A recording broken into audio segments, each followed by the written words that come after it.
Hello friends, नमस्कार। आज हम लोग चर्चा करेंगे iGOT Karmayogi digital learning platform mission Karmayogi के बारे में। यह एक ऑनलाइन प्लेटफॉर्म है जो सिविल सेवकों और सरकारी कर्मचारियों के कौशल विकास और क्षमता निर्माण हेतु डिजाइन किया गया है।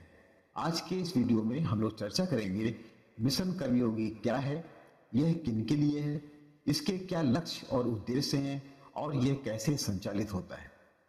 भारत सरकार के केंद्रीय मंत्रिमंडल ने 2 सितंबर 2020 को माननीय प्रधानमंत्री जी की अध्यक्षता में national program for civil services capacity building NPCSCB अर्थात राष्ट्रीय सिविल सेवा क्षमता विकास कार्यक्रम मिशन कर्मयोगी को प्रारंभ करने की स्वीकृति प्रदान की है। मिशन कर्मयोगी एक राष्ट्रीय कार्यक्रम है जो सिविल सेवा क्षमता निर्माण पर केंद्रित है। इसमें ऐसी सिविल सेवा की कल्पना की गई है जो वैश्विक परिप्रेक्ष्य के साथ साथ भारतीय लोकाचार में निहित भविष्य के अनुकूल हो। मिशन कर्मयोगी के इस कार्यक्रम के माध्यम से विशिष्ट भूमिकाओं में कुशल हुए सिविल सेवक उच्च गुणवत्ता वाली सेवा प्रदान करने में दक्ष होंगे। यह मिशन सिविल सेवकों के प्रशिक्षण को आधुनिक बनाने हेतु भारत सरकार द्वारा किया जाने वाला प्रयास है। मिशन कर्मयोगी कार्यक्रम एकीकृत सरकारी ऑनलाइन प्रशिक्षण या इंटीग्रेटेड गवर्नमेंट ऑनलाइन ट्रेनिंग, जिसे संक्षेप में आई गॉट कहा जाता है, एक कर्मयोगी डिजिटल लर्निंग प्लेटफॉर्म के माध्यम से कार्यान्वित किया जा रहा है। इस ऑनलाइन प्लेटफॉर्म पर अनेकों कौशल विकास कार्यक्रम उपलब्ध हैं, जिन्हें पूरा करके कोई भी सरकारी कर्मचारी अपने कौशल और क्षमता को बढ़ाने तथा अपने कैरियर में आगे बढ़ने के अवसर प्राप्त कर सकता है।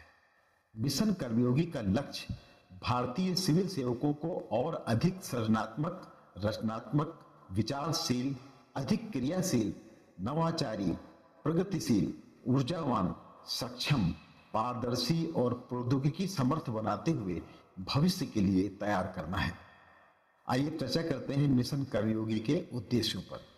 मिशन कर्मयोगी के प्रमुख उद्देश्य इस प्रकार हैं: व्यक्तिगत, संस्थागत और प्रक्रिया स्तरों पर सिविल सेवा क्षमता निर्माण हेतु नवीन राष्ट्रीय संरचना स्थापित करना, अग्रिम पंक्ति में तैनात कार्यकर्ताओं को प्रशिक्षण द्वारा क्षमता को बढ़ाना, भारतीय लोकाचार में निहित एक सक्षम सिविल सेवा बनाना जिसमें भारत की प्राथमिकताओं की समझ हो, कार्य संस्कृति में परिवर्तन को व्यवस्थित रूप से जोड़कर सार्वजनिक संस्थानों का सुदृढ़ीकरण करना, सिविल सेवा क्षमता के निर्माण के लिए आधुनिक प्रौद्योगिकी अपनाकर सिविल सेवा क्षमता में बदलाव करना, नागरिकों को प्रभावशाली सेवाएं उपलब्ध कराना, सिविल सेवकों को आवश्यक कौशल और दक्षताओं से लैस करके मिशन 2047 तक विकसित भारत के लक्ष्य को प्राप्त करना, गतिशील वातावरण में सफल होने के लिए सिविल सेवा को सशक्त बनाना, प्रभावी और कुशल सार्वजनिक सेवा वितरण के लिए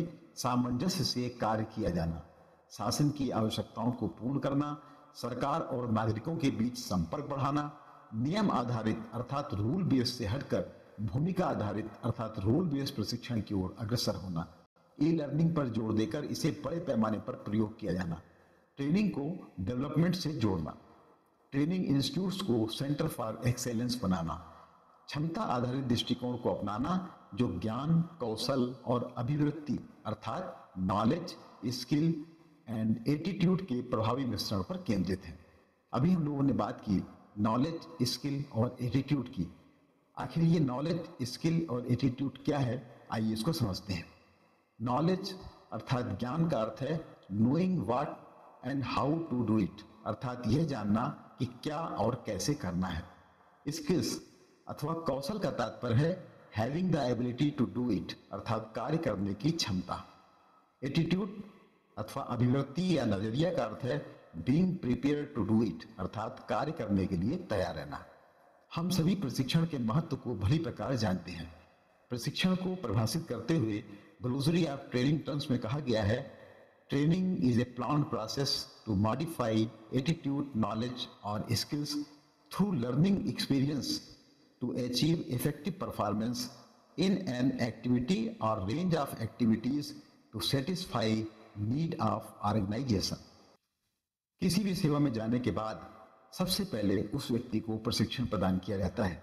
प्रशिक्षण प्रदान करने के अनेकों लाभ होते हैं, जैसे मोर रैपिड डेवलपमेंट अर्थात अधिक तीव्र विकास, इंक्रीज आउटपुट अर्थात उत्पादन में वृद्धि, improved quality of product and services अर्थात उत्पादन और सेवाओं की गुणवत्ता में सुधार, less waste time money material people अर्थात समय धन सामग्री और जनशक्ति के अपव्यय में कमी, बेटर यूटिलाइजेशन ऑफ रिसोर्सेज अर्थात संसाधनों का बेहतर उपयोग और फ्यूअर एक्सीडेंट्स अर्थात दुर्घटनाओं में कमी।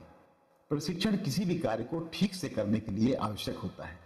प्रशिक्षण संगठन के लक्ष्य को पूरा करने के लिए आवश्यक होता है। प्रशिक्षण के माध्यम से व्यक्ति की क्षमता संवर्धन या कैपेसिटी बिल्डिंग की जाती है। भारत में सिविल सेवकों अर्थात सरकार के सभी कर्मचारियों के प्रशिक्षण को लेकर हमारे समक्ष कुछ समस्याएं थी, जैसे सभी के लिए प्रशिक्षण कार्यक्रमों का अनवरत न हो पाना, ज्ञान के आदान प्रदान के लिए किसी एक प्लेटफॉर्म की कमी होना। इन कमियों को दूर करने के लिए आई गॉट ऑनलाइन प्लेटफॉर्म की शुरुआत की गई। आइए देखते हैं मिशन कर्मयोगी में मिशन और कर्मयोगी शब्द से क्या तात्पर्य है। मिशन कर्मयोगी दो शब्दों से मिलकर बना है, मिशन और कर्मयोगी। मिशन का अर्थ होता है उद्देश्य अथवा कोई विशेष कार्य, और कर्मयोगी का अर्थ समझने के लिए श्रीमद् भगवद गीता में अध्याय 2 के श्लोक 47 में श्री कृष्ण भगवान द्वारा अर्जुन को दिए गए उपदेश को समझना होगा, जिसमें उन्होंने कहा है कर्मण्येवाधिकारस्ते मा फलेषु कदाचन अर्थात तेरा कर्म करने में ही अधिकार है, उसके फलों में कभी नहीं। इसलिए तुम कर्मों के फल के लिए काम मत करो, और ऐसा भी ना हो कि तुम कर्म ही ना करो। कर्म करना है लेकिन फल के लिए नहीं, कर्म को अपना धर्म और कर्तव्य समझकर करना है। 3 बातें विचारनी हैं, कर्म या स्वधर्म, विकर्म और अकर्म। कर्म अथवा स्वधर्म वे कार्य होते हैं जिनका आदेश प्रकृति के गुणों के रूप में प्राप्त किया जाता है। अधिकारी की सम्मति के बिना किए गए कर्म विकर्म कहलाते हैं, और अकर्म का अर्थ है अपने कर्मों को ना करना। भगवान श्री कृष्ण ने अर्जुन को फलासक्ति रहित होकर कर्म अथवा स्वधर्म के रूप में युद्ध करने की आज्ञा दी। उनका युद्ध से विमुख होना आसक्ति का दूसरा पहलू है। ऐसी आसक्ति से कभी मुक्ति पद की प्राप्ति नहीं हो सकती है। आसक्ति चाहे स्वीकारात्मक हो या निषेधात्मक, वह बंधन का कारण होती है। अकर्म पाप में है, अतः कर्तव्य के रूप में युद्ध करना ही अर्जुन के लिए मुक्ति का एकमात्र कल्याणकारी मार्ग था। सरकार की भी यही मंशा है कि जो व्यक्ति सरकार से जुड़ रहे हैं वो भी लोगों के लिए बिना किसी अपेक्षा के कार्य करें और खरे उतरें। मिशन कर्मयोगी कार्यक्रम संचालित किए जाने हेतु एक संस्थान का होना आवश्यक है। हर संस्थान में आई गॉट या इंटीग्रेटेड गवर्नमेंट ऑनलाइन ट्रेनिंग नाम का एक कर्मयोगी प्लेटफॉर्म है। सरकारी कर्मचारी इसके माध्यम से अपनी क्षमता संवर्धन के लिए अपनी रुचि का कोई भी प्रशिक्षण प्राप्त कर सकते हैं। इस ऑनलाइन प्लेटफॉर्म के माध्यम से अनेकों सरकारी सेवकों को एक साथ प्रशिक्षण प्रदान किया जाता है। मिशन कर्मयोगी 6 स्तंभों वाले ढांचे पर बनाया गया है, जो सिविल सेवा क्षमता निर्माण के लिए एक संरचित और व्यापक दृष्टिकोण सुनिश्चित करता है।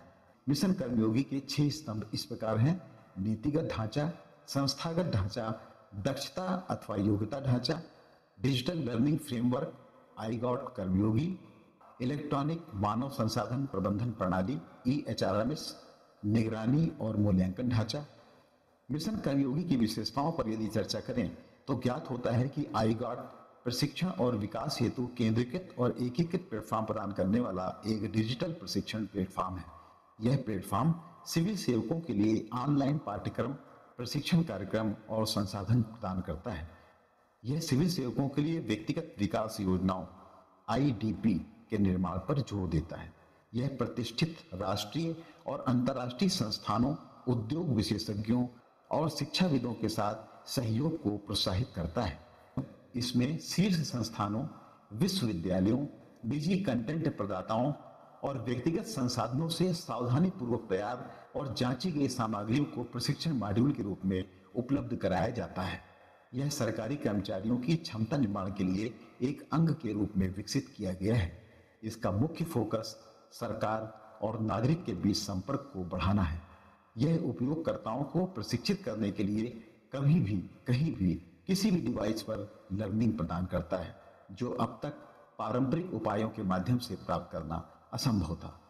भारतीय सिविल सेवा के अधिकारियों सहित समस्त सरकारी कर्मचारी एकीकृत सरकारी ऑनलाइन प्रशिक्षण या इंटीग्रेटेड गवर्नमेंट ऑनलाइन ट्रेनिंग, जिसे संक्षेप में आईगॉट कहा जाता है, के माध्यम से अपनी क्षमता व कौशल में संवर्धन करके अपने कैरियर को आगे बढ़ा सकते हैं। तो आशा है कि हम सभी इंटीग्रेटेड गवर्नमेंट ऑनलाइन ट्रेनिंग संबंधी इस प्लेटफॉर्म का लाभ उठाते हुए अपनी क्षमता का संवर्धन करेंगे और सरकार द्वारा जनता के लिए किए जा रहे प्रयास को प्रभावी रूप से क्रियान्वित करने में सक्षम होंगे। तो अब इस वीडियो को यहीं पर समाप्त करते हैं और शीघ्र मिलते हैं अगले वीडियो के साथ। थैंक यू, धन्यवाद, जय हिंद।